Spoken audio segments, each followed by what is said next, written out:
Martin Lorion, président du comité organisateur de Paper Week Canada et vice-président chez Domtar. Bonjour, bienvenue à Paper Week. Bonjour. Parlez-nous de Paper Week pour Domtar déjà, mais peut-être aussi de ce qui est marquant cette année pour Paper Week. Et puis, ce qui semble être particulier, c'est qu'il y a une augmentation du nombre de participants. Il y a de plus en plus de monde intéressé. Comment vous qualifieriez le succès de Paper Week cette année? Bien, je pense que quand j'étais approché, les organisateurs de Paper Week, de même que les réguliers de PAPTAC, se demandaient qu'est-ce qu'on peut faire pour leur donner un nouveau souffle à cet événement-là, qui a déjà été très gros par le passé, mais étant donné que ça suit un petit peu aussi ce qui se passe des pâtes à papier, ça l'avait diminué. Puis je pense que fondamentalement, ce qu'il fallait faire, c'est répondre aux besoins de l'industrie. Qu'est-ce que l'industrie a besoin? C'est pour ça, entre autres, qu'on a une foire de l'emploi, parce que la démographie fait en sorte qu'il va y avoir une demande extraordinaire dans les 10 prochaines années. Je pense aussi qu'il faut savoir c'est quoi les nouvelles technologies, c'est quoi les nouveaux marchés émergents où est-ce que les pâtes et papiers pourraient se démarquer. Contrairement à ce qui était conventionnel comme les 2x4, puis de la pâte, puis du papier ordinaire. Alors, c'est ce qu'on a fait, le comité, depuis 12 mois. On est allé chercher des partenaires, on est allé chercher des compagnies.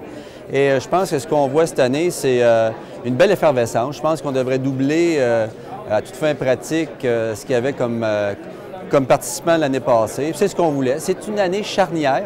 Ça, c'est important aussi de le mentionner. On est la 99e édition, alors on voulait être prêt pour avoir une super 100e édition l'année prochaine. Qu'est-ce qu'on peut attendre d'une 100e édition? Qu'est-ce que ça pourrait être plus gros que cette année encore? Bien, je pense qu'il y a déjà des gens qui se sont manifestés, qui voudraient participer l'année prochaine, qui ne pouvaient pas cette année. Alors, c'est ce qu'on espère définitivement.